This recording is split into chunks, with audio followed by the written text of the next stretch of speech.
அனைவருக்கும் வணக்கம். நான் பிரபாகரன், ஜோதிடர், சென்னையிலிருந்து பேசுகிறேன்.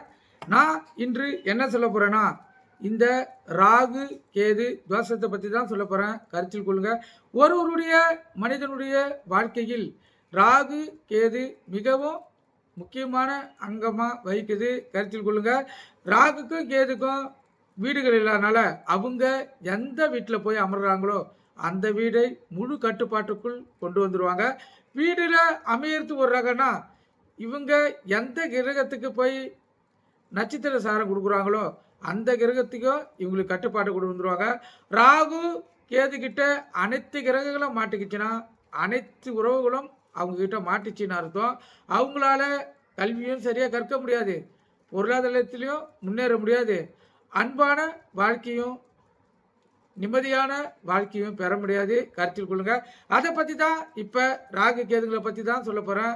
ராகு 1ஆம் கட்டத்திலிருந்து 12ஆம் கட்டம் மட்டும் எந்தெந்த இடத்துல ராகு பகவான் இருந்தால் அதுக்கு எதிர்மறையாக 7ஆம் கட்டத்தில் தான் கேது பகவான் இருப்பார். இவங்கள பொறுத்த மட்டும் எந்த கட்டத்தில் நின்னாலும் அந்த கட்டத்தை பாழாக்கிடுவாங்க. ராகை பொறுத்த மட்டும் சனி பகவான் ஒரு ஜாதகருக்கு நல்லது செய்வார், அதை சுபர் நல்லது செய்வார் இருந்தால் ராகுவும் அந்த ஜாதகருக்கு நன்மைகள் செய்வார். ஆனால் அவருடைய தசாபுத்தி காலத்தில் அவர் எந்த இடத்தில் அமர்ந்திருக்கிறாரோ ராகை பொறுத்த மட்டும் 4ஆம் இடம் மிகவும் சிறப்பு. 4ஆம் இடத்தில் ராகு இருந்தார்னா மிகவும் பிரம்மாண்டமான வீடை கட்டி தருவார். அதுக்கு சனி பகவான் சூப்பராக இருக்கணும். இல்லைன்னா சனி பகவான் பாபராகிறார் வச்சுங்க, 4ல் வீடு கட்டணும்னா அப்பா கட்டி கொடுத்த வீட்டுக்கு மேலே இவர் பெரிய வீடாக கட்டுவார். அதன் அடிப்படையில் இருக்கும். ஆனால் கருத்து வேறுபாடுகள் பிரச்சனையை அதிகமாக சந்திக்க வேண்டியிருக்கும். பண இழப்பு அதிகமாக ஏற்படும். கருத்தில் கொண்டு பயன்பெறுங்க. கேதுவை பொறுத்த மட்டும் லக்னத்தில் இருந்தால் கேது மிகவும் சிறப்பு. ஏன்னா கேதுன்றது உடல் ஒண்டி தான், அதுக்கு தலை கிடையாது. ஒரு ஜாதகத்துக்கும் லக்னம் என்பது தலை. அந்த தலையில் போய் உடல் உட்காரக்குள்ள தலையும் உடலும் இணைஞ்சி சிறப்பான பலனை தருவாங்க. கருத்தில் கொண்டு பயன்பெறுங்க.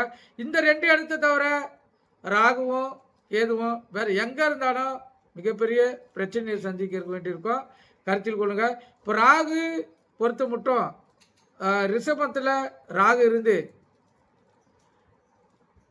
கும்பத்தில் ஒரு கிரகம் சதயத்தில் மாற்றிக்கிச்சுன்னா அது மிகவும் கொடுமையான பலனை செய்யும்.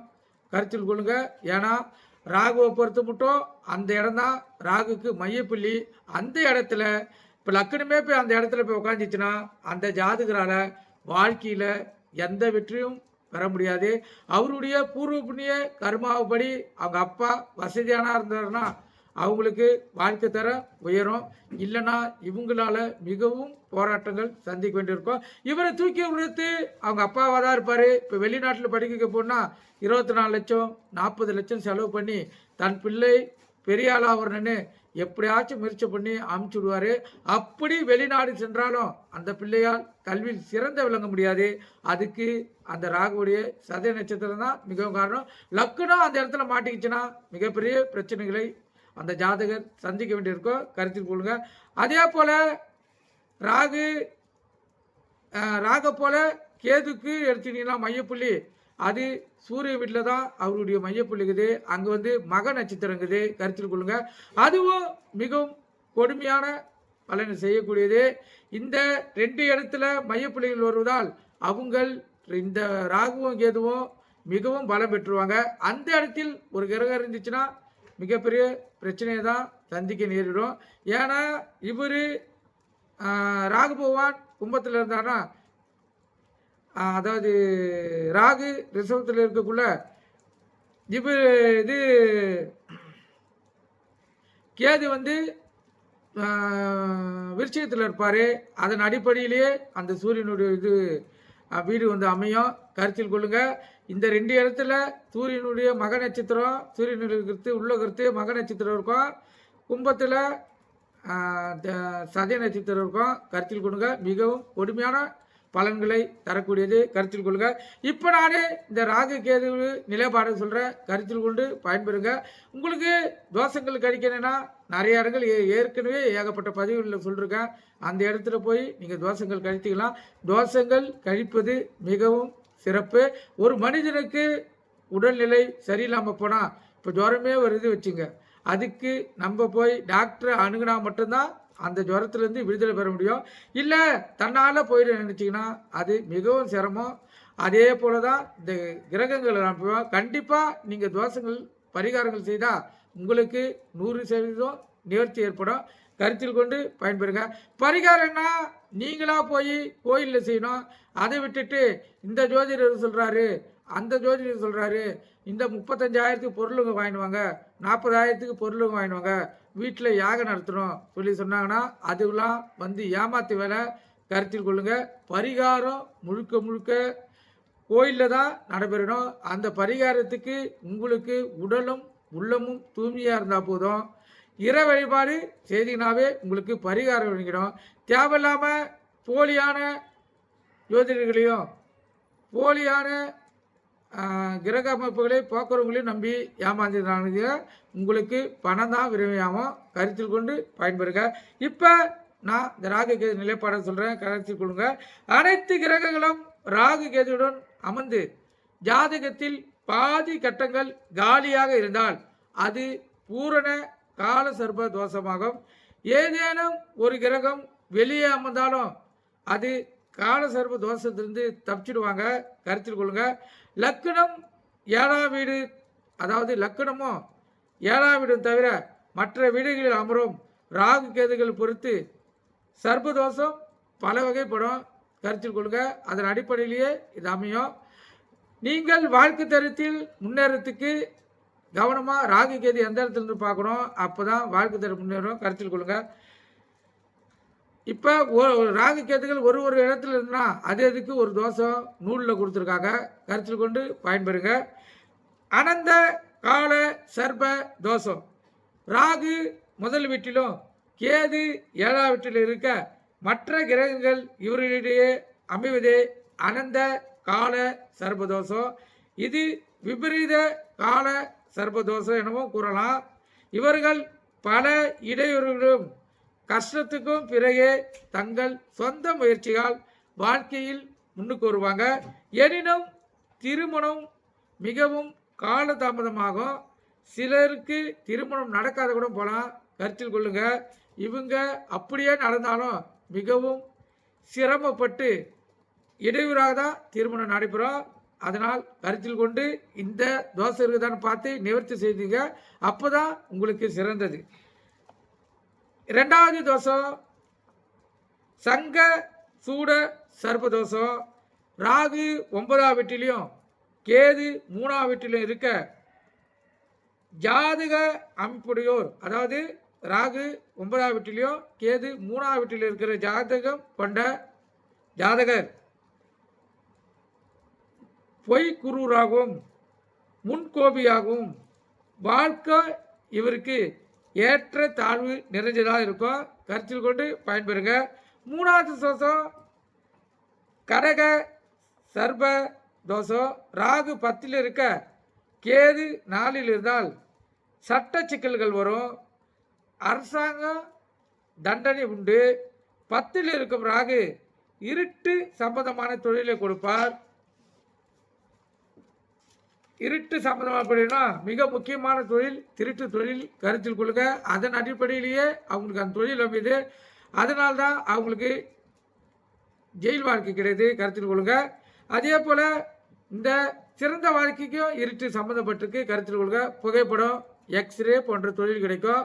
ராகுக்கு இடம் கொடுத்த ராசியாதிபதி கெட்டுவிட்டால் சட்டத்துக்கு புறம்பான வேலைகளை செய்து இவரை தூண்டுவார் ஜாதகரை. கருத்தில் கொண்டு பயன்பெறுங்க. 4வது தோஷம் குளிகை சர்பதோஷம். ராகு 2ஆம் வீட்டில் கேது 8ஆம் வீட்டில் இருந்தால் உடல்நலம் கெடும். இவங்களுக்கு பேர் இழப்புகள் விபத்துகள் நேரிடும். பொருளாதார பாதிப்பற்ற நிலை ஏற்படும். ராகுக்கு இடம் கொடுத்த ராசிநாதன் பலம் பெற்றிருந்தால் வெளிநாட்டு பயணம் கண்டிப்பாக செல்வாங்க. கருத்தில் கொண்டு பயன்பெறுங்க. 5வது தோஷம் வாசிக்கு சர்ப்ப தோஷம். ராகு 3ஆம் வீட்டிலையும் கேது 9ஆம் வீட்டில் இருந்தால் இந்த தோஷம் ஏற்படும். தொழிலில் பிரச்சனை ஏற்படும். காது மற்றும் இளைய சகோதரர்களில் பிரச்சனைகள் உருவாகும். கருத்தில் கொண்டு நீங்கள் பயன்பெறுங்க. 5வது தோஷம் சங்கல சர்ப்பதோஷம். இது ராகு 4ல் கேது 10ல் இருந்தால் ஜாதகரின் வேலை தொழில் கெடும். தாயாரின் உடல்நலத்தில் கவனம் தேவை. ஆனால் இந்த ராகு 4ல் இருக்கக்குள்ள மாற்றங்களும் ஏற்படும். ராகு திசை வந்துடுச்சுன்னா அவர் பிரம்மாண்டமான வீடு கட்டி பிரம்மாண்டமான வசதியான வாழ்க்கைக்கும் ராகு தருவார். கருத்தில் கொள்ளுங்க. 6வது தோஷம் பத்ம சர்ப்பதோஷம். இது ராகு 5ஆம் வீட்டில் இருந்து கேது 11ஆம் வீட்டில் இருப்பார். குழந்தைகள் பிறப்பதில் பிரச்சனைகள் ஏற்படும். இதனுடன் சந்திரன் கெட்டால் ஆவி தொல்லைகள் ஏற்படும். மேலும் நண்பர்களால் ஏமாற்றப்படுவார்கள். நோய் உண்டாகும். ஆனால் குணமடைய தாமதமாக. கருத்தில் கொள்ளுங்க. அதுக்கு அடுத்த தோஷம் மகா பத்ம சர்ப்பதோஷம். இது ராகு 6ல் நின்று கேது 12ல் இருந்தால் நோயினால் தொல்லை உண்டாகும்.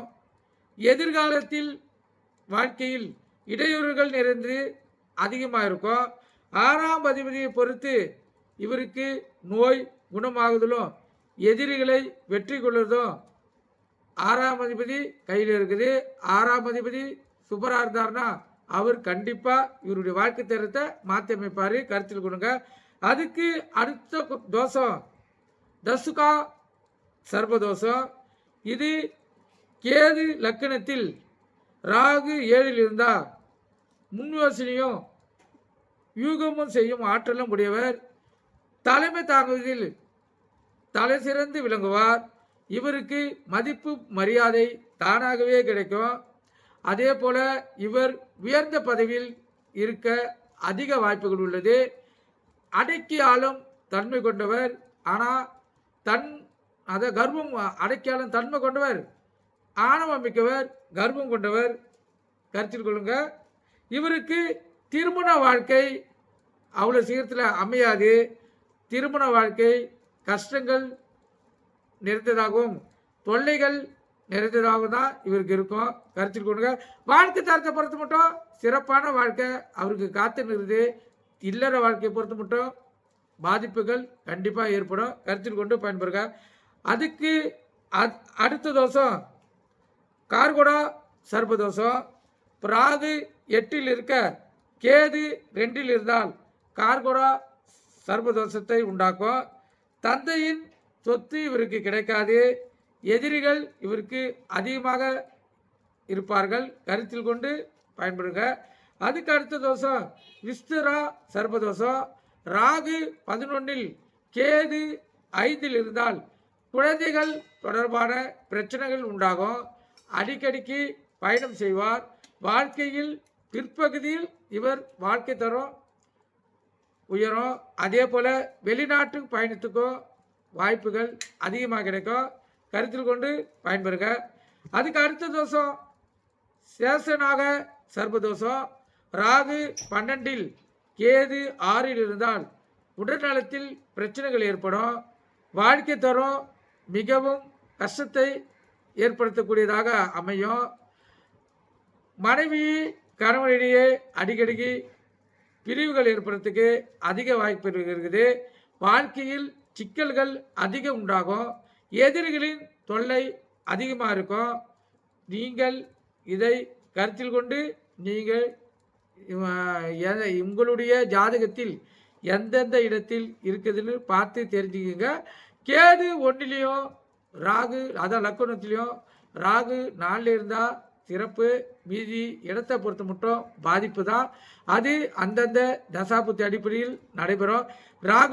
ராக பொறுத்த மட்டும் சனி போல் அவருடைய பலனை செய்வார். கேதுவை பொறுத்த மட்டும் செவ்வாய் போல் பலனை செய்வார். கருத்தில் கொண்டு பயன்பெறுங்க. இப்போ இந்த 12 கட்டங்களில் இடைவெளியில் ராகு கேது இருந்தால் எந்த நிலைப்பாடுன்னு சொல்லியிருக்கேன். உங்களுடைய ஜாதகத்தில் பார்த்து நன்கு ஆராய்ந்து நீங்கள் நிம்மதியான வாழ்க்கைக்கு அடியெடுத்து வைத்துக் கொள்ளுங்கள். நன்றி, வணக்கம். இந்த பதிவு உங்களுக்கு எந்த அளவுக்கு பிடிச்சிருக்குதுன்னு லைக் பண்ணுங்கள், ஷேர் பண்ணுங்கள், கமெண்ட் பண்ணுங்கள். நம்ம சேனலை சப்ஸ்கிரைப் பண்ணாதவர்கள் சப்ஸ்கிரைப் பண்ணுங்கள். எனக்கு தெரிஞ்ச புதிய தகவலை உங்களுக்கு தெரிவிப்பேன். நன்றி, வணக்கம்.